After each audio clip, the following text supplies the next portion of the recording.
성경 말씀은 갈라디아서 5장 13절에서 26절, 제목은 참된 자유와 성령의 열매, True Freedom and the Fruit of the Spirit입니다.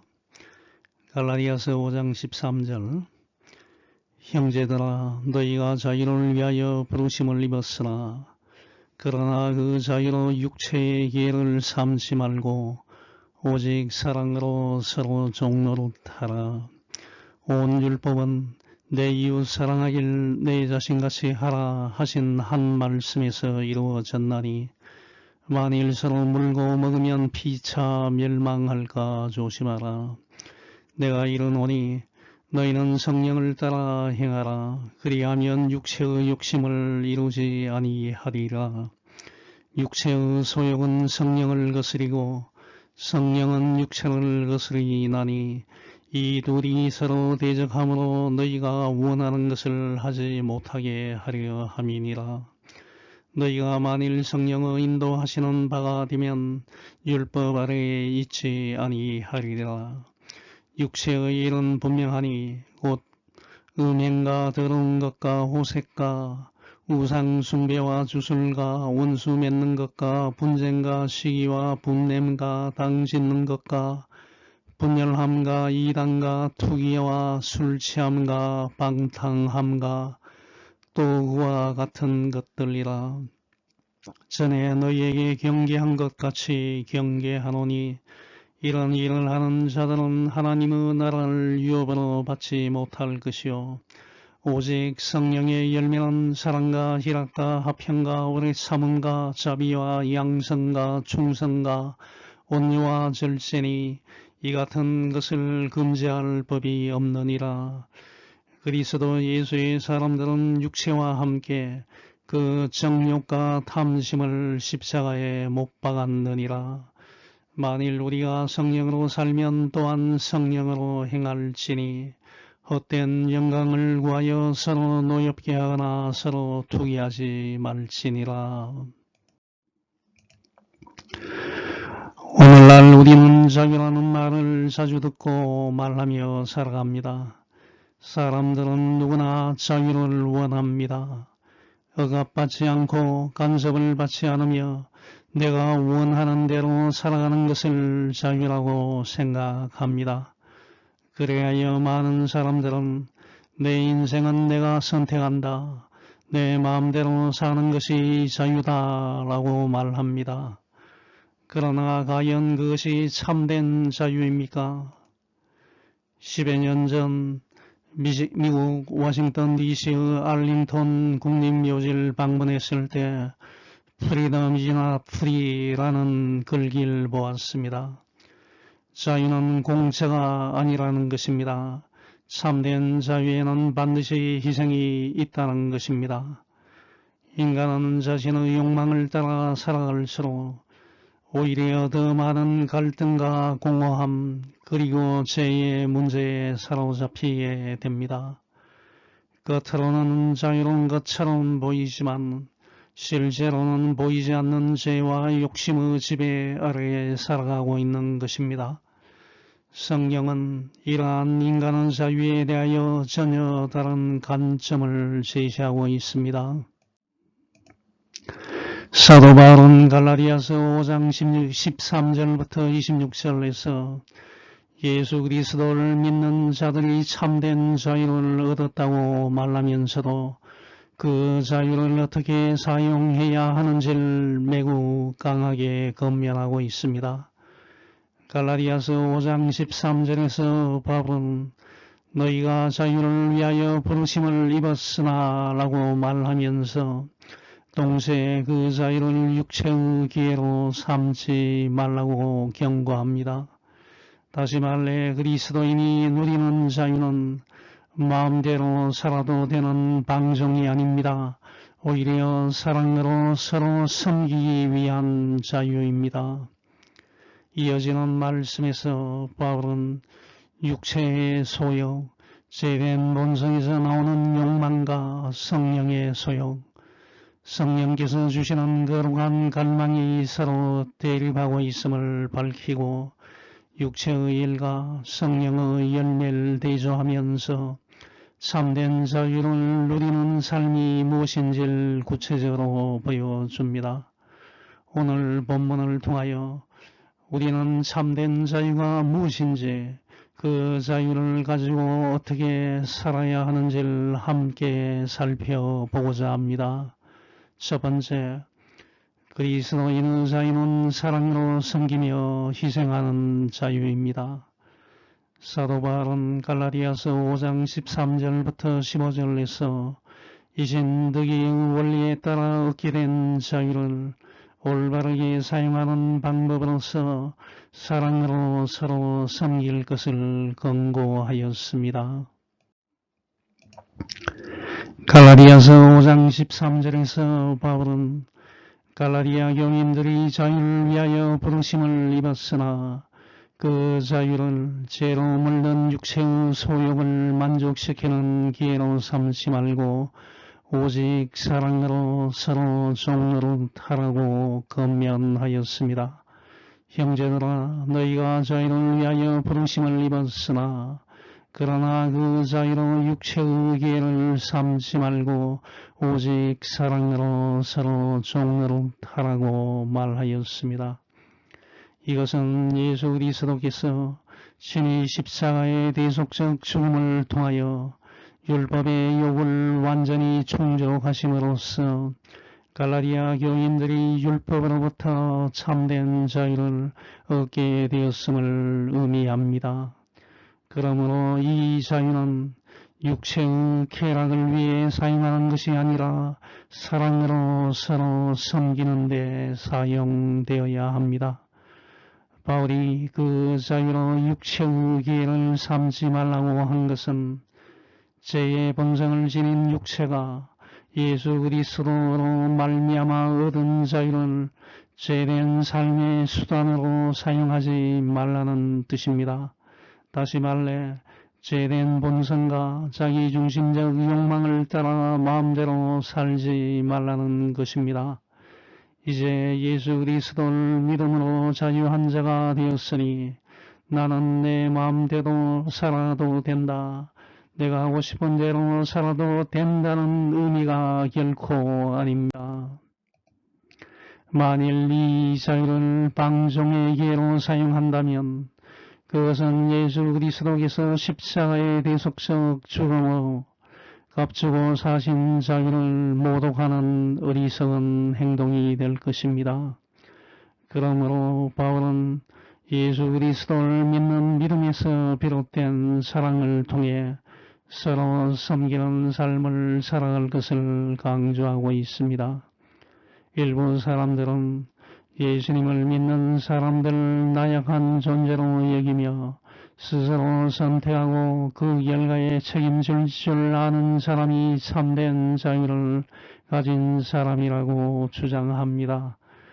그러나 사람이 누릴 수 있는 참된 자유는 오직 예수 그리스도 안에서만 찾을 수 있습니다.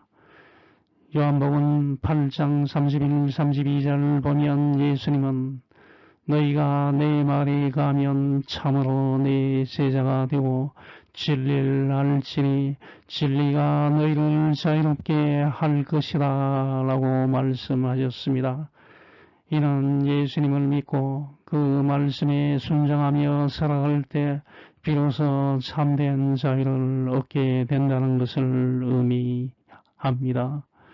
인류의 시조 아담이 범죄한 이후 모든 사람은 죄와 사망의 권세 아래 놓이게 되었고 그 결과 죽음을 피할 수 없는 존재가 되었습니다. 이러한 공포와 억압에서 우리를 해방하신 분이 바로 예수 그리스도이십니다. 예수님은 저와 여러분에게 참된 자유를 주시기 위하여 우리를 부르셨습니다.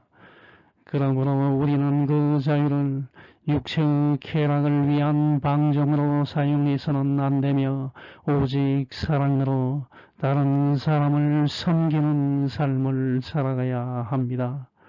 그럼 자유를 얻은 사람이 어떻게 종이 됨으로써 참된 자유를 누릴 수 있습니까? 이에 대한 해답을 예수님께서 친히 보여주셨습니다. 빌립보서 2장 6, 7절 보면 그는 예수 그리스도는 근본 하나님의 본체시나 하나님과 동등됨을 취할 것으로 여기지 아니하시고 오히려 자기를 비어 종의 형체를 가지사 사람들과 같이 되셨다고 말하고 있습니다. 또한 요한복음 13장 4, 5절 보면 예수님께서 제자들과 마지막 식사 중에 일어나 겉옷을 벗고 수건을 허리에 두르신 후 대야에 물을 떠서 제자들의 발을 씻기시고 닦아주신 장면이 기록되어 있습니다. 예수님께서는 하나님의 뜻을 이루시기 위하여 철저히 섬기는 종의 모습으로 사셨습니다. 그러므로 그리스도인의 참된 자유는 예수님과 같이 자신을 낮추어 섬기는 삶, 곧 종의 형체를 취하는 삶 속에서 비로소 온전히 누려지는 것입니다. 사도 바울은 갈라디아서 5장 14, 15절에서 율법의 기본 정신이 이웃 사랑의 계명에 함축되어 있음을 밝히며 서로 비방하고 다툴 경우 피차 멸망에 이를 수 있음을 경고하였습니다. 온 율법은 내 이웃 사랑하기를 내 자신같이 하라 하신 한 말씀에서 이루어졌나니 만일 서로 물고 먹으면 피차 멸망할까 조심하라고 말하였습니다. 바울은 레위기 19장 18절 원수를 갚지 말며 동포를 원망하지 말며 내 이웃 사랑하기를 내 자신과 같이 사랑하라. 나는 여호와이니라 라는 말씀을 근거로 하여 예수님께서 마태복음 22장 39, 40절 둘째도 그와 같으니 내 이웃을 내 자신같이 사랑하라 하셨으니와 마가복음 12장 31절 둘째는 이것이니 내 이웃을 내 자신과 같이 사랑하라 하신 것이라 이보다 더 큰 계명이 없느니라. 누가복음 10장 27절 대답하여 이르되 내 마음을 다하며 목숨을 다하며 힘을 다하며 뜻을 다하여 주 너희 하나님을 사랑하고 또한 내 이웃을 내 자신같이 사랑하라 하였나이다. 이서 반복하여 강조하신 이웃 사랑의 계명을 염두에 두고 이와 같이 말한 것입니다. 이것은 모든 율법의 조항을 한마디로 요약하신 예수님의 가르침입니다. 사랑은 하나님께서 인간에게 주신 가장 큰 계명이며 인간이 실천해야 할 도덕적 삶의 핵심입니다. 그러므로 사랑은 율법의 근본 정신이며 동시에 율법의 완성이라고 할 수 있습니다. 그러나 이것이 도덕 폐기론자들의 주장처럼 율법을 폐기해도 된다는 의미는 결코 아닙니다. 참된 사랑은 책임을 동반하며 진리와 정의 위에 설 때만 온전히 유지될 수 있습니다. 만일 예수 그리스도를 믿는 그리스도인들이 사랑으로 서로 섬기지 않고 절제된 삶을 살지 않으며 자기중심적인 자유만을 주장한다면 결국 공동체는 무너질 수밖에 없습니다. 바울의 경고는 바로 이러한 상황을 염두에 둔 것입니다. 오늘날의 현실을 돌아보면 교회 내의 분열과 갈등으로 인하여 한 공동체 안에서 서로 다른 예배가 드려지는 안타까운 모습들을 접하게 됩니다.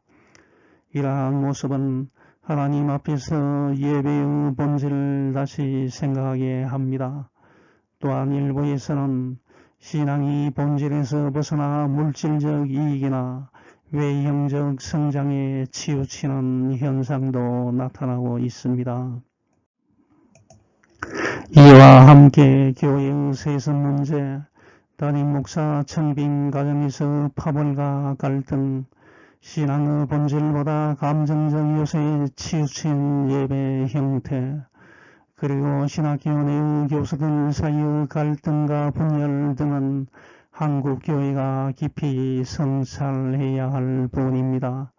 이러한 문제들이 해결되지 않은 채 지속된다면 교회는 세상 속에서 신뢰를 잃고 복음 전파의 문은 점점 좁아질 수밖에 없습니다. 그러므로 우리는 사도 바울의 경고처럼 서로 물고 먹으면 피차 멸망할 걸 항상 경계해야 합니다. 오늘날 교회는 다시금 복음의 본질로 돌아가서 사랑으로 서로 섬기며 하나됨을 이루는 공동체로 회복되어야 할 것입니다.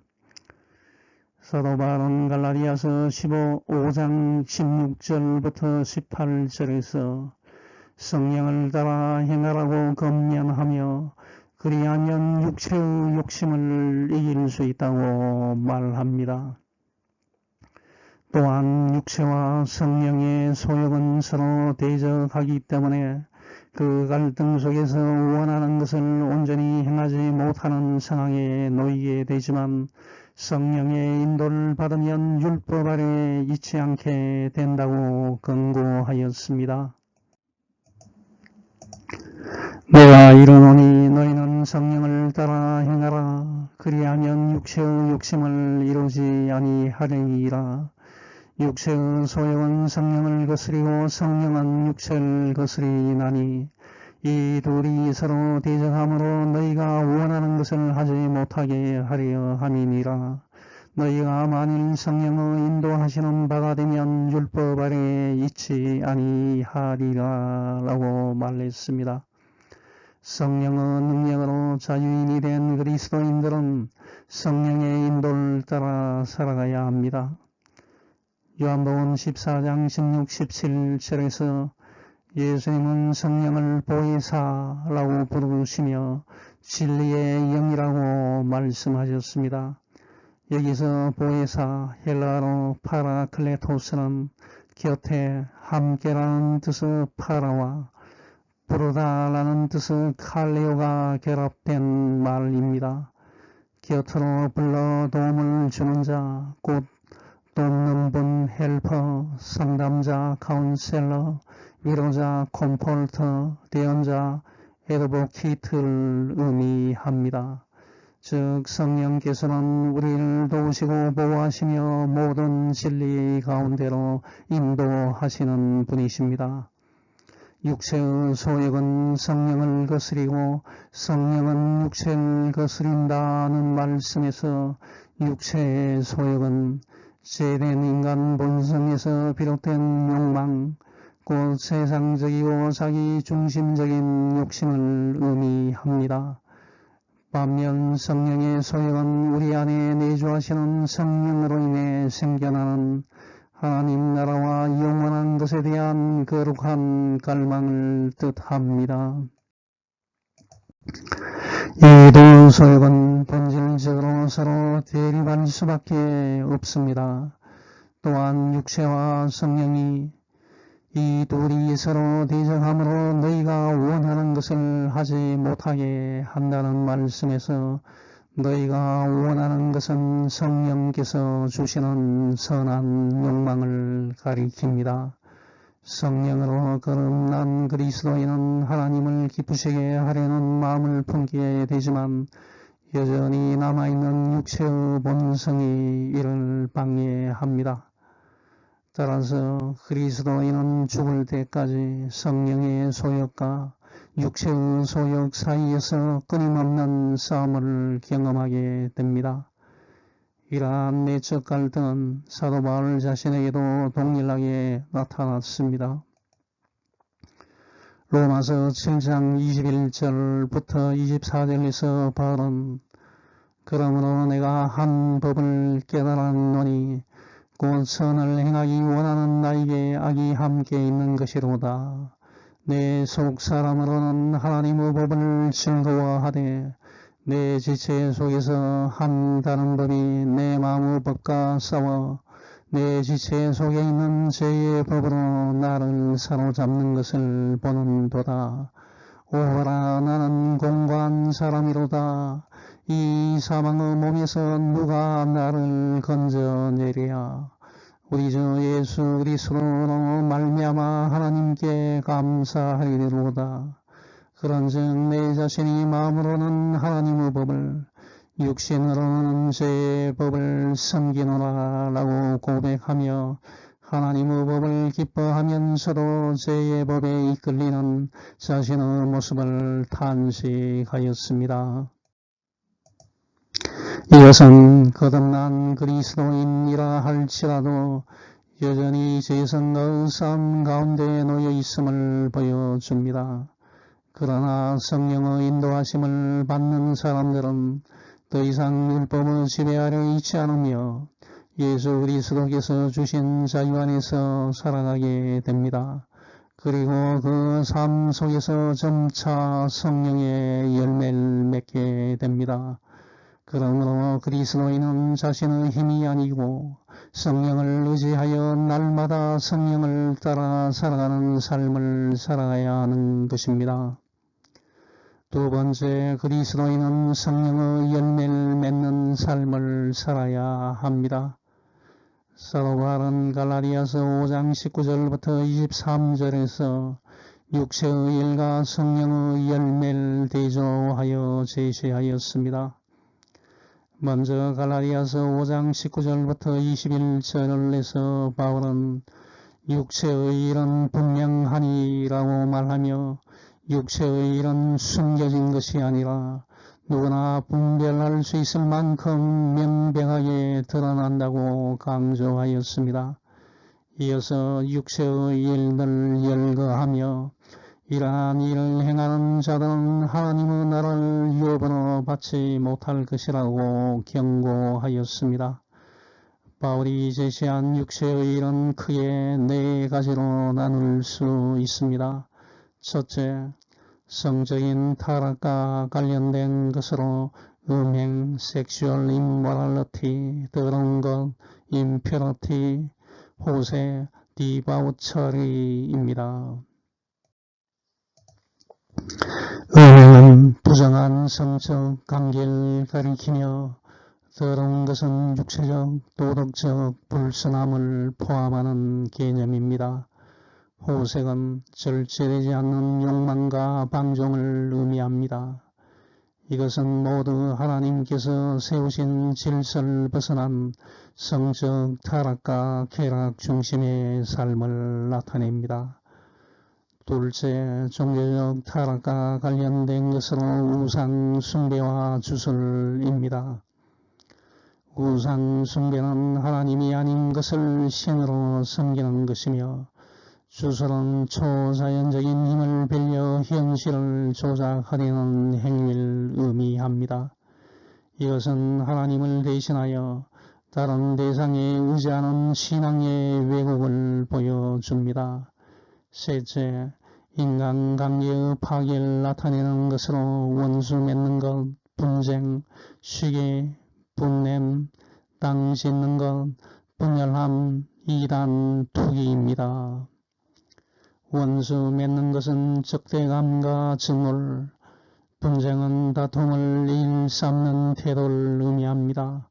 시기는 타인에 대한 강한 질투심이며 분냄은 통제되지 않는 분노의 폭발입니다. 땅 짓는 것은 이기적 목적에서 비롯된 당파심을, 분열함은 공동체를 나누는 행위를 뜻합니다. 여기서 이단은 교리적 의미라기보다 분파를 형성하는 행위를 가리키며 투기는 시기심의 행동으로 드러난 타인을 해치는 상태를 의미합니다. 이러한 것들은 공동체를 무너뜨리는 관계적 죄로서 사랑이 결핍된 상태에서 나타나는 특징입니다. 넷째, 자기 통제의 붕괴와 관련된 것으로 술 취함과 방탕함 그리고 그와 같은 것들입니다. 술 취함은 절제를 잃은 과도한 음주를 의미하며 방탕함은 쾌락에 탐미하는 무절제한 생활을 가리킵니다. 이것은 자기 통제를 상실하고 쾌락에 지배되는 삶을 보여줍니다. 바울은 이러한 죄들을 단순한 실수나 일시적인 행위로 보지 않고 지속적으로 그러한 삶을 살아가는 자들은 하나님의 나라를 유업으로 받지 못한다고 강력하게 경고하였습니다. 사도 바울은 갈라디아서 5장 22, 23절에서 그리스도인들이 추구해야 할 성령의 열매 9가지를 제시하며 참된 믿음의 모습을 보여주고 있습니다.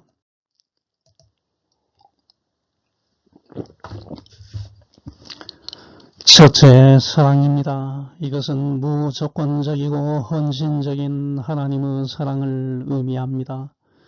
하나님께서 우리를 사랑하신 것처럼 우리도 서로 사랑해야 합니다. 하나님께서 해를 악인과 선인에게 비추시고 비를 의로운 자와 불의한 자에게 내리시는 것처럼 그리스도인은 자신을 사랑하는 사람만이 아니라 원수까지도 사랑해야 합니다. 둘째는 희락, 조의, 곧 기쁨입니다. 이것은 환경이나 조건에 좌우되지 않고 하나님과의 관계에서 오는 기쁨입니다.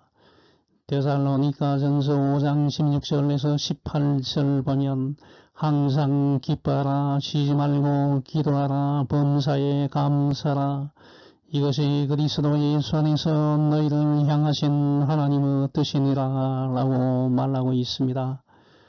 항상 기뻐하기 위해서는 기쁨의 근거를 세상에서 찾지 말고 언제나 변함없으신 하나님으로부터 찾아야 하는 것입니다.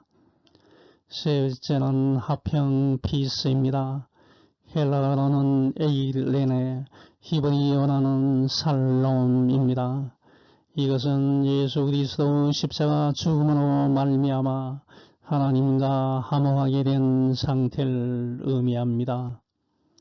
에베소서 2장 14절을 보면 그는 우리의 화평이신지라 둘로 하나를 만드사 원수된 것 곧 중간에 막힌 담을 자기 육체로 하시고 라고 말하고 있습니다. 그러므로 그리스도인은 하나님과의 관계 회복을 바탕으로 사람들과도 화평을 이루며 살아가야 합니다. 넷째는 오래 참음, 페이션스, 곧 인내입니다. 이것은 고난과 어려움 속에서도 분노하지 않고 끝까지 참고 견디는 성품입니다. 성경은 인내를 중요한 덕목으로 가르치며 이를 통하여 하나님의 약속에 참여하게 됩니다. 잠언 12장 16절 보면 미련한 자는 당장 분노를 나타내거니와 슬기로운 자는 수용, 부끄럽고 욕된 것을 참는다 라고 말하고 있습니다. 에베소서 4장 2절 보면 모든 겸손과 온유로 하고 오래 참음으로 사랑 가운데서 서로 용납하라 라고 기록하고 있습니다. 히브리서 10장 36절 보면 너희에게 인내가 필요함은 너희가 하나님의 뜻을 행한 후에 약속하신 것을 받기 위함이라고 말하고 있습니다. 인내함으로써 예수님의 약속을 유업으로 받을 수 있는 것입니다. 다섯째는 자비, 카인드니스입니다. 이것은 타인을 향한 따뜻한 마음과 친절을 의미합니다. 하나님의 자비가 보편적이고 무조건적인 것처럼 그리스도인도 자비로운 삶을 살아야 합니다. 누가복음 6장 36절을 보면 너희 아버지의 자비로우심과 같이 너희도 자비로운 자가 되라고 말하고 있습니다. 마태복음 5장 39절에서 42절 보면 예수님께서도 산상설교를 통하여 누구든지 내 오른편 뺨을 치거든 왼편도 돌려대며 또 너를 고발하여 속옷을 가지고자 하는 자의 거룩까지도 가지게 하며 또 누구든지 너로 억지로 오리를 가게 하거든 그 사람과 십리를 동행하고 내게 구하는 자에게 주며 내게 꾸고자 하는 자에게 거절하지 말라는 거룩한 친절을 배우라고 말씀하셨습니다. 이런 자비의 열매를 맺어야 합니다. 여섯째는 양선 굿 리스입니다. 이것은 도덕적으로 선한 삶뿐만 아니라 선한 성품이 실제 행동으로 나타나는 것을 의미합니다. 일곱 번째는 충성 페이스풀 리스입니다.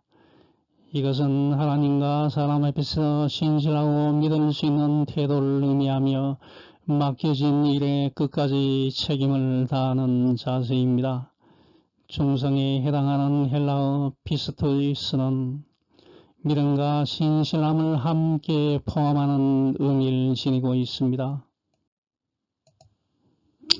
여덟째는 온유 젠틀리스입니다.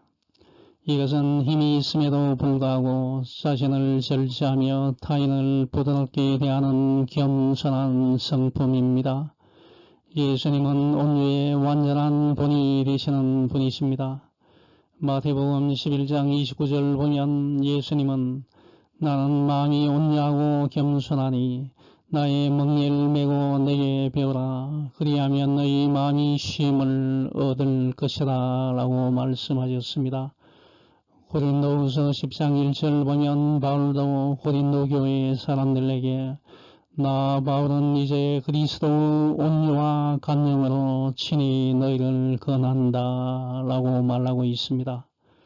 그러나 자신에게 잘못한 사람을 너그러이 용서하지만 불의와 부정 앞에서는 의로운 분노를 낼 줄 아는 성품인 것입니다. 아홉 번째는 절제 셀프 컨트롤입니다. 이것은 자신의 욕망과 감정을 스스로 다스리는 능력으로 성령의 도우심을 따라 육체의 욕심을 통제하며 살아가는 삶을 의미합니다. 이와 같은 성령의 열매를 맺는 삶을 금지하거나 방해할 수 있는 율법은 없습니다. 왜냐하면 성령의 인도하심을 받는 사람은 더 이상 율법 아래 있지 않으며 오히려 이러한 성령의 열매를 통해 율법의 참된 정신을 이루기 때문입니다.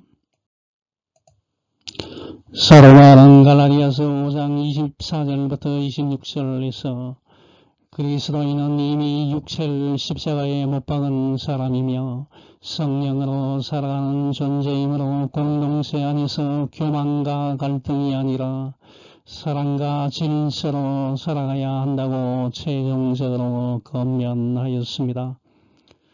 바울은 갈라디아서 5장 24절에서 그리스도 예수의 사람들은 육체와 함께 그 정욕과 탐심을 십자가에 못 박았다라고 말하며 그리스도인들의 정체성을 상기시켰습니다. 예수 그리스도의 십자가 대속의 은혜 아래 있는 사람은 죄된 본성에서 나오는 정욕과 욕심뿐만 아니라 그 육체 자체를 십자가에 못 박은 존재입니다. 그러므로 우리는 이러한 정체성을 분명히 인식할 뿐만 아니라 그 정체성에 합당한 삶을 살아가야 합니다. 이어서 사도 바울은 갈라디아서 5장 25, 26절에서 성령으로 새로운 생명을 얻은 사람은 삶의 방식 또한 성령의 인도하심에 따라야 하며 헛된 영광을 구하거나 서로 다투고 시기하지 말아야 한다고 교훈하였습니다.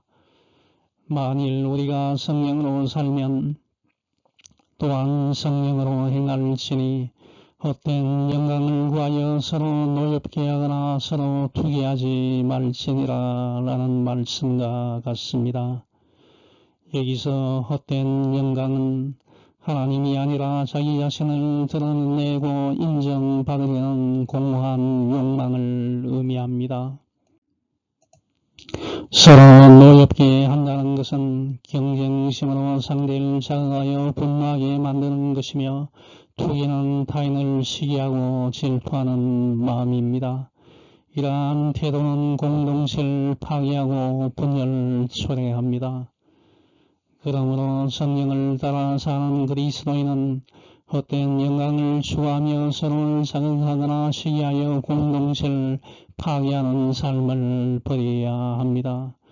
그 대신에 우리가 추구해야 할 영광은 세상적인 것이 아니라 예수 그리스도 안에 있는 영원한 영광입니다. 우리는 하나님의 뜻에 순종하며 이웃을 사랑하고 예수 그리스도 부활의 영광에 참여하는 삶을 살아가야 합니다.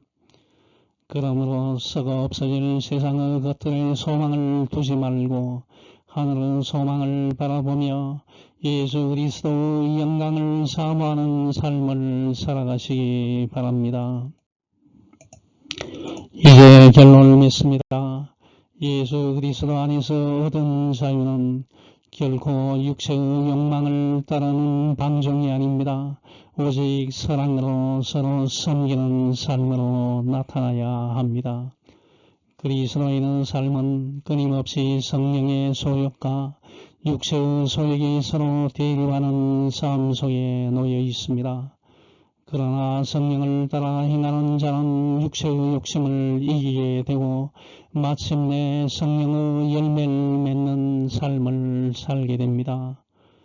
그리스도인은 이미 육체와 그 정욕을 십자가에 못 박은 사람으로서 성령으로 살고 또한 성령을 따라 행해야 합니다. 우리는 헛된 영광을 구하거나 서로를 자극하고 시기하는 삶을 버리고 겸손과 사랑으로 하나된 공동체를 이루어 나가야 합니다. 그러므로 저와 여러분은 날마다 성령의 인도하심을 구하며 우리의 삶 속에서 성령의 열매가 맺히도록 힘써야 하겠습니다.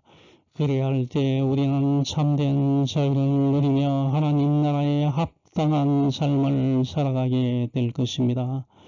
여러분 모두가 이러한 삶을 살아가시기를 주님의 이름으로 축원합니다. 아멘. 하늘에 계신 하나님 아버지 감사합니다. 이제 3월 마지막 주일을 맞이했습니다.